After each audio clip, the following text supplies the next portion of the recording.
ఈ ధనిక మహిళ తమ కారు వెనుక ఒక చిన్నపిల్ల పరిగెత్తుకుంటూ రావడం చూసి కారు ఆపమని చెప్తుంది.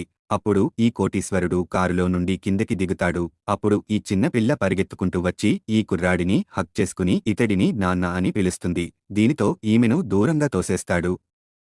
ఎందుకంటే ఇతడికి అసలు పెళ్లే కాలేదు. అప్పుడు ఇతడి తల్లి ఈ చిన్న పాపని చూసి నువ్వు చిన్నతనంలో ఇలానే ఉన్నావు అని అంటుంది. అలాగే ఈ పాపను నిన్ను ఎవరు పంపారు అని అడుగుతుంది.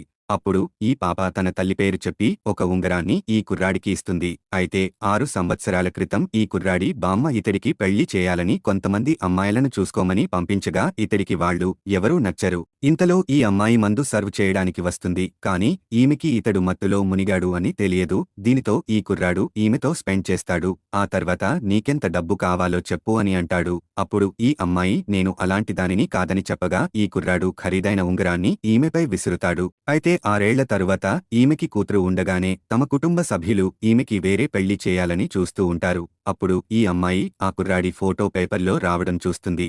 ఈ పేపర్ తన కూతురికి ఇచ్చి మీ నాన్న ఎక్కడ ఉన్నాడో కనిపెట్టు అని అంటుంది. అయితే ఈమె వెతుకుతూ ఉండగా ఈ కుర్రాడు కారులో వెళ్తూ ఉంటాడు. ఈమె అతడితో నా తల్లికి సహాయం చేయమని అడుగుతుంది. అయితే ఈమెకి DNA టెస్ట్ చేయించి చూడగా ఈ పిల్ల తన కూతురే అని అర్థం అవుతుంది. వెంటనే ఇతడు తన భార్య దగ్గరకు బయలుదేరుతాడు. మరిన్ని స్టోరీలు రోజు చూడాలంటే ఛానల్ సబ్స్క్రైబ్ చేసుకోండి.